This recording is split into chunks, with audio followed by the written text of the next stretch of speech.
Mes deux frères aînés m'ont tendu un avis d'expulsion le jour même des funérailles de notre père, en me disant que je n'étais qu'un squatteur dans la maison où j'ai passé ma vie à soigner notre père malade.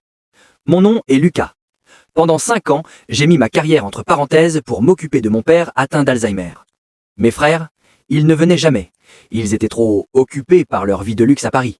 Mais dès que le cœur de mon père s'est arrêté, ils ont débarqué comme des vautours. « Lucas, on a déjà signé un compromis de vente avec un promoteur. Tu as 2 semaines pour vider les lieux. » Ils pensaient que j'étais le petit frère faible qu'on pouvait écraser. Ils avaient juste oublié que mon père avait toute sa tête quand il a rédigé son testament secret avec moi. Ils pensaient que la maison leur appartenait à 100% parce qu'ils étaient les aînés. Ce qu'ils ne savaient pas, c'est que mon père m'avait légué l'usufruit de la maison. En clair, il possède les murs sur le papier, mais j'ai le droit légal d'y vivre jusqu'à ma mort sans payer un centime. Au lieu de crier ou de les supplier, j'ai simplement dit « D'accord, faites ce que vous avez à faire ». J'ai attendu le jour de la signature finale devant le notaire et l'acheteur. Mes frères souriaient déjà en pensant aux 600 000 € qu'ils allaient se partager. Au moment où le stylo allait toucher le papier, je suis entré dans le bureau avec mon avocat. « Désolé d'interrompre cette transaction », j'ai dit calmement, « mais cette vente est illégale. » J'ai posé l'acte d'usufruit sur la table.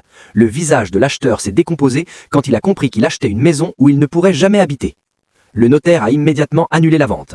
Mes frères sont devenus rouges de rage. Mon frère aîné a essayé de m'attraper par le col en hurlant « Tu nous voles notre argent !» C'est là que j'ai sorti le deuxième dossier. « Non », j'ai répondu, « c'est vous qui avez volé. Voici les relevés bancaires prouvant que vous avez détourné 50 000 € du compte de papa pendant qu'il était incapable de se défendre. Si vous ne me laissez pas tranquille, ces documents vont direct au procureur pour abus de faiblesse. » Le silence est devenu glacial. Ils ont réalisé qu'ils ne toucheraient pas un centime et qu'ils risquaient la prison. Ils ont dû renoncer à leur part de la maison pour que je ne porte pas plainte. Aujourd'hui, je vis seul dans la maison familiale. J'ai transformé leurs anciennes chambres en salle de sport et en bureau. Mes frères sont criblés de dettes car ils comptaient sur cet héritage pour payer leur crédit. Ils ne se parlent même plus entre eux car ils se rejettent la faute. On dit que l'argent n'a pas d'odeur, mais la trahison familiale finit toujours par sentir la défaite. Ne jouez jamais avec celui qui a tenu la main de vos parents jusqu'au dernier souffle car il possède souvent les secrets que vous avez ignorés. Échec et mat.